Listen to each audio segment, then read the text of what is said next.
Great, there you go. Mtazamaji, ukiangalia vizuri sana hapa nimeshika kifaa ambacho kinaitwa the white cane, na huwa kinatumika na watu ambao hawana uwezo wa kuona. Na kama vile ambavyo unavyoona hapa, this one tells you kwamba hapa kuna ushuhuda, na ushuhuda ambao utaweza kubadilisha maisha yako kwa njia iliyo kubwa, na pia kuweza kuona vile ambavyo Mungu anafanya kazi. Picha ambayo unaona kwenye kiwambo cha runinga yako, utamuona huyu ambaye ameshikwa na amevaa sijui ni top ambayo iko na sijui ni papo hiyo ama ni kala gani hiyo, na ameshikwa na huyo dada mweupe. Of course that is the white cane that I'm talking about. Na pia ukiangalia picha nyingine hapo kwenye kioo cha runinga yako, utamuona hapo amepigwa picha, lakini anaonekana ya kwamba amedhoofika sana kiafya. Kando na hiyo ni kwamba kuna mahali ambapo ukiangalia vizuri utaona wako darasani, and of course hapa walikuwa wanajifunza sasa kutumia braille, na braille huwa inatumika na watu ambao hawana uwezo wa kuona. And I'm telling you, kuna Mungu juu mbinguni, mpenzi mtazamaji. And Joan Wangoi Maina kutoka Githurai 45 has a story to tell. Ladies and gentlemen, this is her story, and of course Ka Mete is my very good name. Joan, yes, tuko hapa na I have this white cane with me ambayo uliweza kuitumia kwa muda, and of course picha ni kama vile ambavyo mtazamaji anavyoziona kwenye kiwambo cha runinga. yes. Ndivyo ukaanza kutumia the white cane, Yeah. na sasa hivi hautumii. Yeah. Na kuna wakati ambapo haukuwa unaitumia kabla uitumie. Yes. I mean, hebu tueleze kweni nini ambacho kilifanyika. I was born vizuri, bila shida yote ya macho ama ya nini. Naam. Went to a normal school. That was in Dandora Primary. Okay. Then completed my class 8, 209. Okay. Then from 209, I joined Form 1. That was in 2010. 20, but now Dandora tu peke ama yeah, okay. Dandora Primary. But now my entering into Form 1 stopped because 2010 I lost my mother. Oh, okay. Alikuwa mgonjwa? Yeah. Alikufa nikiingia actually on my reporting day of Form 1. That was on 3rd of February. So she died that the same day, so it was postponed mpaka 10th of February, whereby in between tulimzika. Then from there nikajoin sasa Form 1. That was in Consolata Girls back in Meru. I studied from Form 1, 2, then Form 2 first term I developed ulcers that made me to be, given the leave out. Nikaenda nyumbani tena. So nikapelekwa hospitali. Ikaonekana ya kwamba niko na chronic ulcers. So my aunt kuulizwa na daktari the cause, she said that maybe inaweza kuwa ni jinsi alivyompoteza mama yake. Yeah, so from there because of the ulcers nikatolewa boarding, nikaletwa day, ndiposa familia yangu iweze kuniangalia na to take looking vile navyoendelea. So leo umerudishwa na Nairobi? Yeah, nimerudishwa sana Nairobi saidi ya Kangemi. Vile ambavyo mama alikufa tulienda kwa aunti yangu, mimi na ndugu yangu ni mkubwa. Sasa tukaenda Kangemi, alikuwa anaishi Kangemi, so we joined her. So from there I entered into a day school ambayo nimesoma from Form 1. That is Consolata nitoka Form 2 first term. So kula nako nikaingizwa bado Form 2. The same first term. Hata sikuendelea sana. Zile ulcers zikazidi. So on and off I would go home, then sijaenda shule hivyo. So it happened one day that my aunt alikuwa na shule huko Kangemi. That was Patient Junior Academy. It was in Kangemi. Yeah. So it happened one day kulikuwa kunanyesha. So since she was the teacher, akasema nimpelekee chai around saa 4. And it was so raining. So there I put on my slippers, then natoka naenda sasa kwa shule yake, na shule yake kwa barabara ya Kangemi kulikuwa na mteremko, kind of barabara imeinama iko na mteremko. So kwenda tu na kunanyesha, I slipped, nikateleza. Kuteleza, nimebeba chai kwa mkono, thermos ya enda paper. So venye nilianguka, I fell, and kando yake kulikuwa na mtaro. So vile ambavyo nilianguka nikatupa thermos kwenye mtaro. Kisha then I hit my hands kwa mawe. And vile ambavyo nilianguka, I slipped, so nilienda hivyo, nikagongwa kichwa nyuma. But sasa juu kunanyesha, hata sikujua, niliamka tu na nikaenda. Okay. Nikaingia kwa shule, nikamwambia, "Hey auntie, chai yako imemwagika." Nimeanguka pale, and she could just see me, I was full of mud. Nimejaa matope everywhere. So akaitisha nguo, nikaletwa, nikachange. And then I went home. She told me, "You go home, relax." Sasa hiyo tu na feel uko sawa tu. Yeah, I'm just okay. You know, for a fall, uwezi sema ati kitu happen. So unaanguka, unaamka, unaenda. So I went home. From there now, my story changed. Headache started. Kichwa ikauma, inauma very severely, you know. Kichwa ilikuwa inafanya nisilale, nilikuwa nashinda nikilia, you know. And then ikaendelea hivyo, kichwa. The headache would just make me close my eyes, like siku nataka mwangaza anywhere. Now my hands, remember that vile nilianguka pale, niligongwa mikono na kichwa nyuma. Then one day, sasa mikono zikaanza kuganda zenyewe, zinaanza kuwa baridi, nikana kwamba zimerushwa kwenye fridge. Zikaanza kuganda, zinakufa ganzi. So zikaendelea hivyo. Kuendelea hivyo, it started with my left hand. So ikalala, ikakufa ganzi kabisa. So it was paralyzed like that. Ikabaki chini. Ya kwamba haungeweza kuutumia sasa. Yes. It lost sense. So ikakuwa tu iko tu. So kukaka who now I think the left one ikambukiza the right. Right ikakataa kufanya pia. Sasa kukaa hivyo, now remember niligongwa kichwa na mikono. Sasa hizi mikono I think ndo zilifanya tena miguu zikaanza nikaanzia left, ikaanza kuganda tena, ikapooza hivyo. Awendi OC? Sijaenda bado. Okay. Ikapooza. Tukaenda kwa the right leg, ikaanza kusikia baridi, ikapooza. So kupooza, nimebaki siwezi tembea, niko tu. And at that time nilikuwa already nisha join the day school. So nilikuwa nimepewa a leave out because of the ulcers. So nimekuja home. Sasa sijarudi, from that sijarudi. Nikienda ndio sasa I come to the process of nimepoteza macho. I went to the hospital, that is hosi ya Kanjo. So nikaenda monitoring hapa na pale, alafu nikienda kwa barabara macho inaanza kuona dim. Ninaona mtaro uko hapa, naona kama uko mbali, uko karibu, uko mbali. And then you'd see that barabara hayuko balanced. Unaona iko juu, chini. Yes. So eventually nikitembea, nikiona mtaro uko pale mbali, naingia. Kumbe uko hapo. Naingia.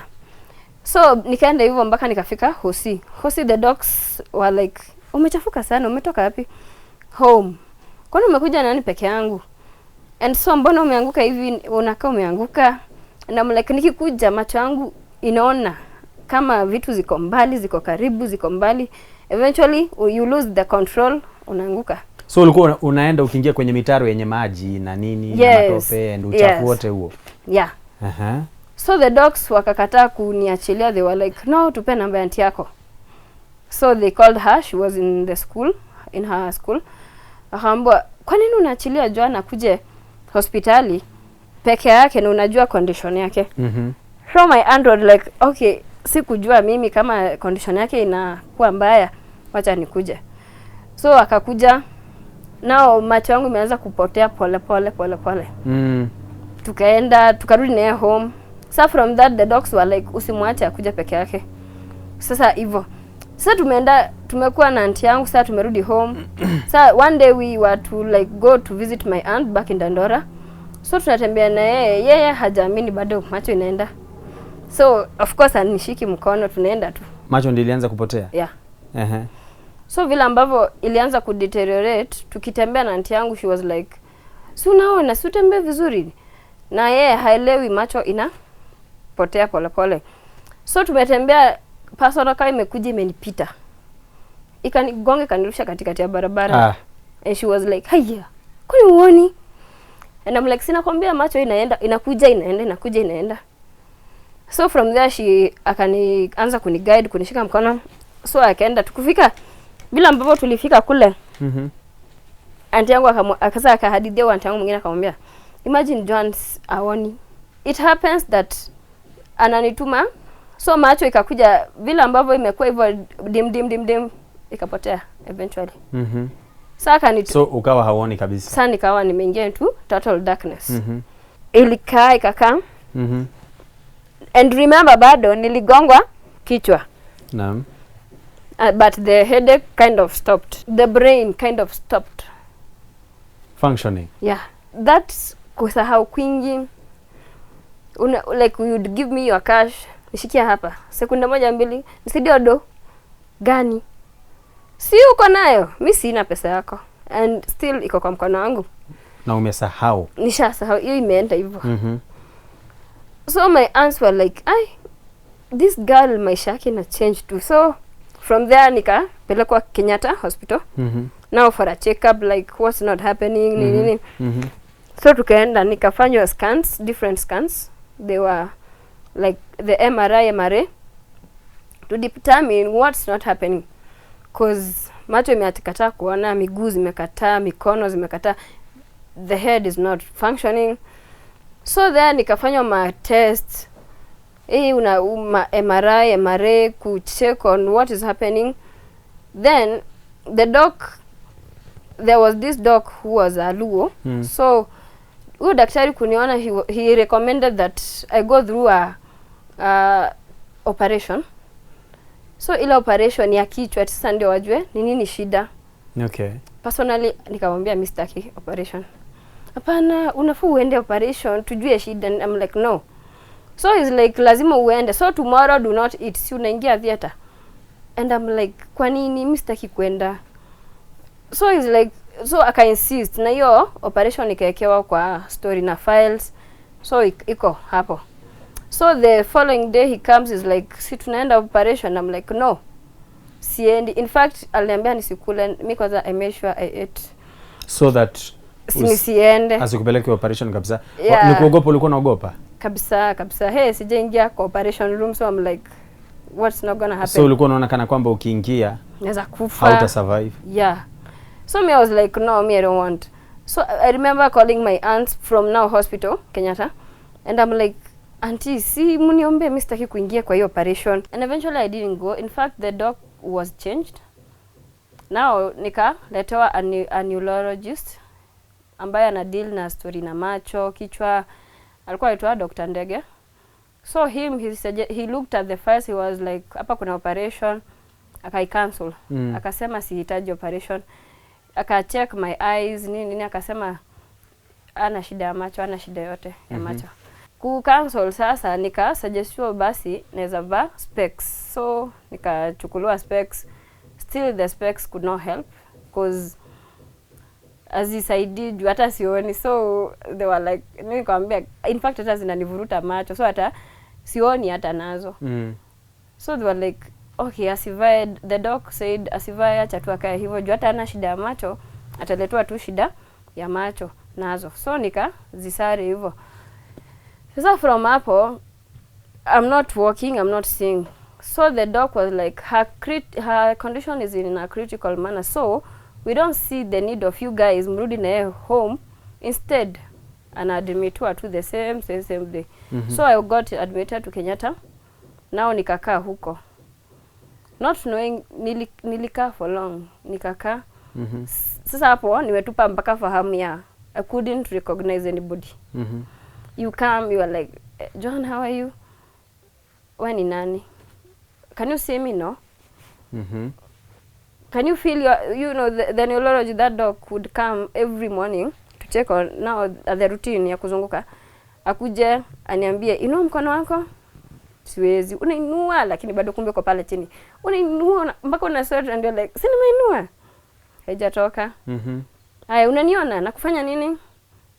Couldn't see. And I'm like, hakuna, si umesimama? No. If I would go back just kidogo nyuma, it happened that sasa vile ambavyo nimesumbuka hivi, there was kule ambako nilikuwa naenda hosi ya Kangemi, there was a dog, a nurse.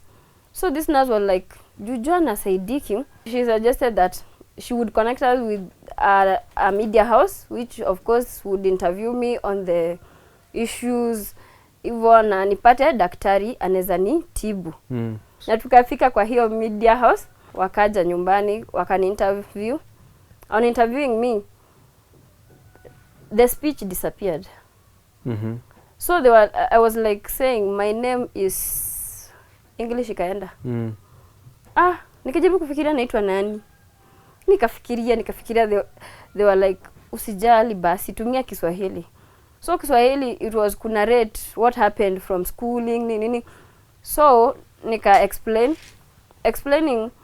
Now there they connected me with the neurologist back now in Kenyatta. So from hapo nikaadmitiwa sasa. Kaadmitiwa na akasema mimi ninajua shida yake, naweza mtibu. So ndio nikaingia Kenyatta. Ikapatikana shida haiko kwa macho. But vile ambavyo pale nyuma nilianguka na nikagongwa kichwa.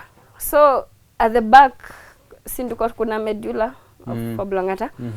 So venye niligongwa, ile sense ya kukuambia you are seeing this. Okay. Ndio iliharibika. Then the sense of telling you, kutumia mikono zikanyamaza. So ndio so and that's why the doc cancelled the operation because I had no problem with my eyes nor with anything, but the problem came from the inside the brain. So brain sense ndizo zimekufa. Yeah. Okay. So brain ilidamagewa to a very big place. Nikiambiwa akasema sasa palimebaki hapa ni Mungu tu aingilia. Joan kidogo amebaki na ka brain kadogo kana function. Kadogo sana, the rest imeharibika. So my answer like, sasa ataona, hatujui, tuko 50-50. So nikakaa hosi.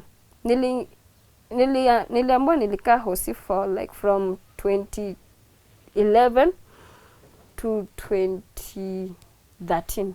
Aya. Yeah. Yote niko Kenyatta. So 2013 ndio nikaanza ku like show progress. So tukaendelea hivyo. So I remember one day sasa niko kwa ward. So usiku there I remember seeing a vision. I was seated. Now I was bedridden. Now I saw just the heavens open. Now that is in a vision. And I remember I thought the world was coming to an end. And there I saw myself standing kwa hewa. Now there was this man who was in white na sword kwa mkono. Didn't know who he was. So I look at this guy and I'm like, this guy, who's this? So I would see he was fighting around. He would move from here to here to here to here. Akaniambia, and I've come to fight your battle. So I'm like, okay. So he fought me, ninamwangalia tu. Sasa nikaamka kwa ile vision. Na unaona anapigana na nini? Yeah, he was fighting with kind of madim. I don't know. I saw it were like demons. Anaruka hapa, anapigana hivyo. So mimi nimesimama tu namwangalia. So nikaamka from that vision, from venye aliniambia amekuja kunipigania. I woke up, my hands they were hot. Na remember hazifanyi.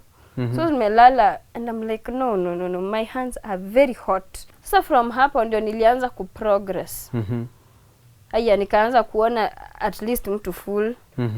Doc would come, nimevaa. Sasa nikamuona. So it reached a time that sasa akasema okay, now Joan she's okay.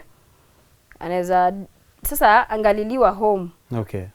But still sasa vile nilienda home sikuwa vizuri, tukaenda home, aunti zangu akanidisturb, tukaenda home.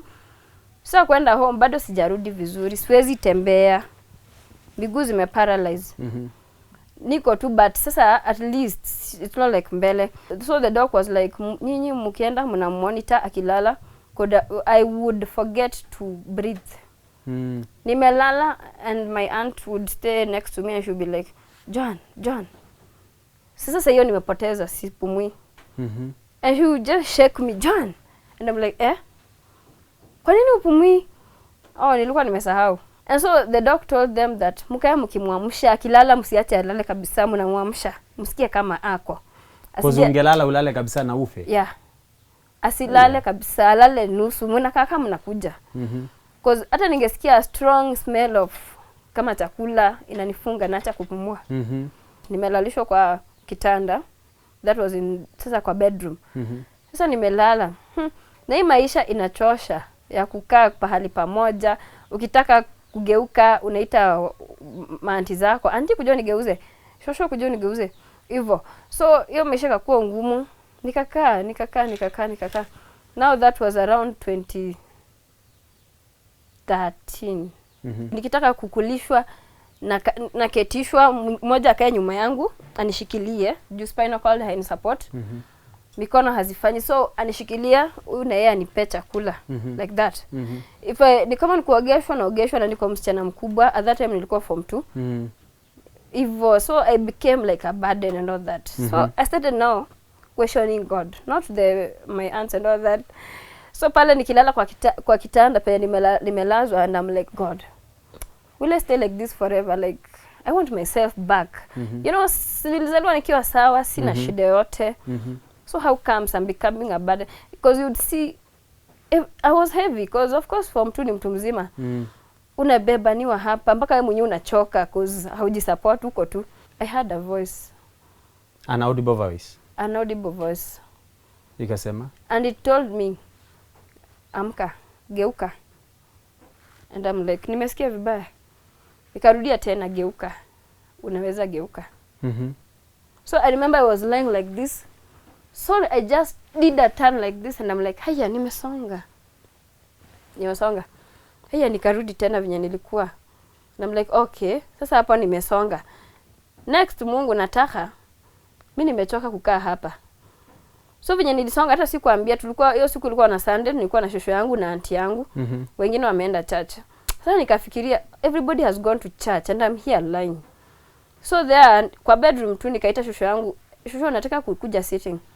So si niwakuja waninue, wanipeleke sitting, wanikalisha kwa kiti, ndio ili support. Vile ambavyo nilipelekwa sitting, I'm seated there. Then I was with my grandma, and since they saw that Joan haonangi, they could do anything, you know, just in front of me. So it happened, my grandma passes me and I'm like, shosho, si umepita? And she like, unaniona? Si nimekuona, umevaa kwanza papo. Haya So I'm like, kitu nao bado kaniambia, nasikia nimechoka kuketi, juu nimeishi kuketi kulala. So nikamwambia, shosho, mimi nimechoka kukaa, naweza amka? So mpaka akacheka, akaniambia, uwezi amka? Nikamwambia naweza, mimi nasikia nimechoka kuketi hapa, naweza amka? Akaniambia okay, kama unaweza amka. So mimi kujiamsha tu, sinikuwa like ile kiti ya mtu mmoja. So I stood up like this, and then my legs got back their strength. Ukasimama? Yeah, nikasimama. My grandma alifurahi, akashangilia nini. Joan ametembea, kaita aunti yangu mwingine akamwambia, sasa mimi nikakaa tu hapa wakiwatch kipindi, naambia haya ndio huyo. Everybody's like, kwani unaona? So they start testing me. Nimevaa? Naambia hiyo umevaa red. Nimevaa grey. Nimevaa? And they're like, so wote wakafurahia, they were like, haya mtoto tu ameona. Now the white king came pale ambapo nilidischargewa, na nikakuja sasa nimesharudi, nishaanza kutembea sasa vizuri, nimesimama. So now bado macho haijarudi kabisa, but at least sasa unaona. Yeah. Okay. But I can't read anything. So nikapelekwa Kise iko hapa hivyo Roysambu kwa ma sisters. So there ninapelekwa kuangalia kule ambako naweza join school, cause still miaka zinaenda. But sasa ningemalizanga 2013, but there nimegonjeka, so the rest wakamaliza. So mimi ninipelekwa kwa shule ya watu waoni, wajaribu kunichagulia shule yenye nezaenda at least instead of kuhilia home without studying, uhilie shule. Yeah, niende kama macho itarudi rudie shule. Eventually tukapata Thika High School for the Blind. So huko ndiko ulienda ukajifunza kutumia white cane na braille. Yeah, macho yangu ilirudi at around form 2 in Thika, because teachers would tell me, unajua wangejua vile ambavyo sioni wananiambia najua macho yako inaenda kirudi, I would tell them, guys, ndio let teachers like now for a far. Eventually ilirudi nikiwa sasa vizuri, ilirudi nikiwa form 4. Sasa kuchaguliwa Thika High School for the Blind, they were like, she was in a normal curriculum, that is ya kawaida, but now this is a new world. Braille, see the same na ile. So aziendelea from form 2. So I do what? I restart again.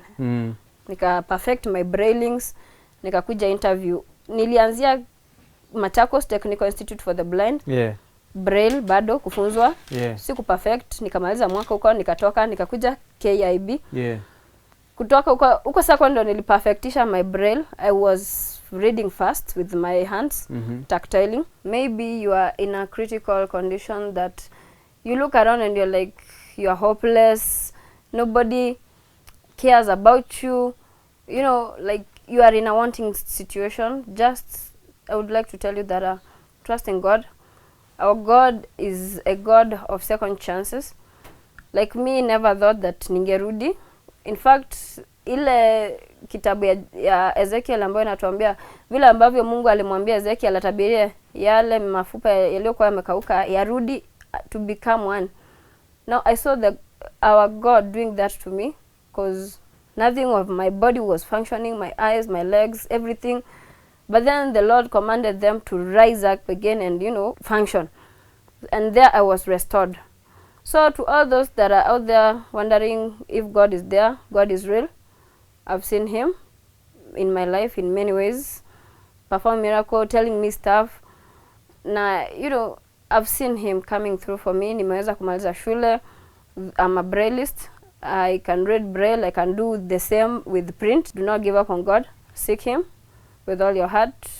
Love him. We serve a mighty God. Wow, mpenzi mtazamaji, Joan Wangoi Maina kutoka Githurai 45, ambaye kama vile ambavyo umesikia na kusimulia alivyoanguka, akawa mgonjwa, uwezo wa kuona akapoteza, mara hawezi kutembea, hawezi kufanya lolote kwa mikono yake, lakini aliona maono, baadaye akasikia sauti. Wow, and today here she is akisema ya kwamba she no longer use the white cane, na pia zile picha kama vile ambavyo umeona wakati ambapo mpaka alikuwa anafunzwa ama anashikiliwa wakati ambapo anatembea akitumia the white cane, unamuona katika shule ya wasiokuwa na uwezo wa kuona, and today she can walk kwa sababu Mungu aliweza kumrejeshia. Pia nawe, God is going to restore you. Kamete is my name.